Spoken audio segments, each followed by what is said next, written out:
Alam mo yung feeling na natapos mo na ang isang napakalaking proyekto, yung pangarap mo, natupad mo na. Tapos bigla kang napaisip, okay, ngayon pa lang pala talagang nagsisimula yung tunay na laban. Ganyan-ganyan ang eksena sa Jerusalem noong taglagas ng 444 BC. Matapos ang matagumpay na pagtatayo ng pader, ang malaking tanong sa lahat ay, ano na ang susunod? Tara, alamin natin. Naranasan mo na ba yung tinatawag nilang startup hangover?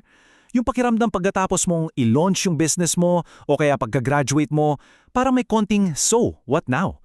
Yung excitement, napalitan ng anticlimax.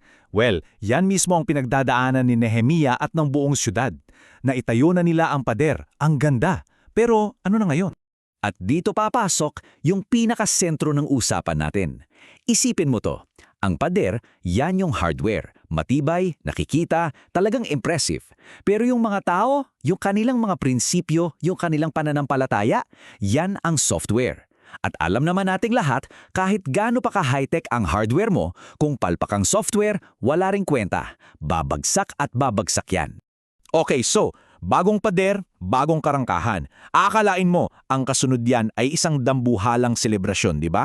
Isang malaking party, pero hindi. Iba ang nasa isip ni Nehemia. Ang una niyang ginawa ay hindi pagdiriwang, kundi pagpapatupad agad-agad ng isang mahigpit na security protocol. Napaka-strategic. At dito nagiging, alam mo yun, mind-blowing ang strategy niya. Tingnan niyo kung sino ang mga itinalaga niyang gwardya, hindi lang mga sundalo, kundi mga awit at mga levita. Mismong mga worshippers, inilagay niya sila bilang unang linya ng depensa sa mga pintuan ng syudad. Gets mo? Hindi lang siya nagtayo ng pader na bato, lumikha siya ng isang pader ng pagsamba, isang perimeter of worship. Dahil ang tunay na seguridad, hindi lang yan tungkol sa kandado, kundi sa paglikha ng isang kapaligiran puno ng presensya ng Diyos. So, nakalatag na ang security system. Pero alam naman natin na ang kahit anong sistema, kasing husay lang yan ng mga taong humahawak nito. Kaya ito ang sunod na critical na desisyon ni Nehemia. At dito talaga masusubok ang isang leader. Kanino mo ipagkakatiwala ang mga susi ng buong siyudad? Pakinggan niyo to. Ang basehan ni Nehemia ay hindi ang resume, hindi ang skills, hindi ang koneksyon. Isa lang, karakter. Pinili niya si Hananias dahil siya ay tapat at may takot sa Diyos ng higit sa marami. Wow! Para sa mga leader ngayon, napakalaking aral nito. Huwag kang basta-basta kumuha ng tao dahil lang sa galing niya. Kumuha ka ng taong may dimatinag na takot at paggalang sa Diyos. Yun ang game changer. Ngayon, sandali tayong hihinto. Kasi may isang salitang Hebreyo dito na sobrang importante. Ito mismo ang naglalarawan sa uri ng taong hinahanap ng Diyos para pagkatiwalaan ng mga susi.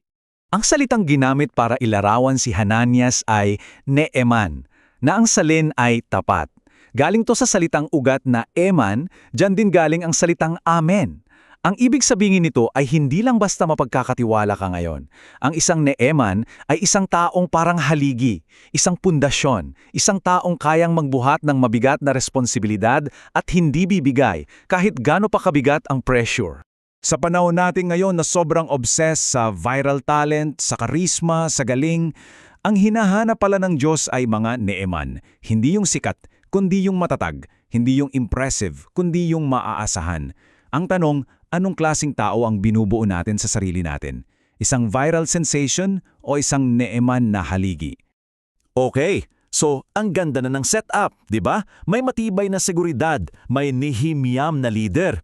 Parang perfect na lahat. Pero may isang malaki at nakakabahalang problema na bumulaga kay Nehemia sa loob mismo ng mga pader na pinaghirapan niya. Ito yung masaklap na katotohanan. Isang malawak at protektadong siyudad pero parang ghost town. Ang laki ng espasyo pero halos walang tao. Ang mga pader, matatag pero ang lungsod walang laman. Ang dakilang pader ay nanganganib na maging isang magandang monumento lang at wala nang iba. At yan ang panganib para sa ating lahat. Anong silbi ng isang malaking kumpanya, isang magandang ministeryo o isang matatag na pamilya kung walang tamang mga tao sa loob nito? Isa lang itong museo ng mga nagawa mo noon, hindi isang buhay na komunidad na handa para sa kinabukasan. So, anong gagawin mo kapag walang laman ang lungsod mo? Ang lohikal na sagot siguro ay mag-launch ng housing program, di ba? O kaya mag-recruit ng mga bagong residente. Pero hindi yan ang ipinagawa ng Diyos kay Nehemiah. Ang sunod niyang ginawa, sa unang tingin, parang pag-aaksaya lang ng oras. At ito na nga yung misteryo sa gitna ng chapter na to. Bakit mo ititigil ang lahat ng momentum? Para lang buklatin at basahin ang isang luma at maalikabok na listahan ng mga pamilya mula pa noong panahon ni Ezra? Halos 1 siglo na ang nakalipas. Anong point? Parang, wait guys, hold everything. Basahin muna natin yung census noong 1930s. 'Di ba? Ito yung dahilan. Nagsagawa si Nehemiah ng isang covenant audits, isang malalim na pagsusuri. Bago niya punuin ang lungsod ng mga bahay at tao, kailangan niyo munang siguraduhin kung sino ba talaga ang mga nasa loob. Kailangang ipaalala sa bagong henerasyon ang kanilang mga ugat, ang kanilang spiritual DNA. Kailangan nilang malaman kung sino sila bago sila makapagtayo ng kinabukasan. At yung census, hindi lang yan basta pagbibilang. Nagre-reveal din ito ng isang mahalagang bagay. May mga pamilya ng pari na natuklasang compromised pala ang lahi. At dahil dyan, inalis sila sa pamunuan. Masakit man, pero kailangan yon para masiguradong malinis at dalisay ang software ng buong komunidad. So, okay, napakagandang kwento mula sa nakaraan. Pero paano to kumukonekta sa buhay natin ngayon, sa 21st century? Iuwi natin to sa personal nating mga buhay. Isipin mo ang sarili mong lungsod. Yan yung career mo, pamilya mo, personal na buhay, yung puso mo. Ngayon, ang tanong, sino ang binigyan mo ng mga susi? Sino ang binigyan mo ng access at otoridad sa mga pinakamahalagang bahagi ng buhay mo? Sino ang mga gatekeepers mo? Ito ang hamon sa ating gayon, base sa chapter na to. Suriin mo kung sino ang nasa inner circle mo. Magtalaga ka ng mga niyeman, mga totoong tapat at matatag na kaibigan at tagapayo sa mga pintuan ng buhay mo. Lumikha ka ng isang kultura ng pagsamba sa paligid mo. At siguraduhin mong alam mo kung sino talaga ang mga kakampi mo.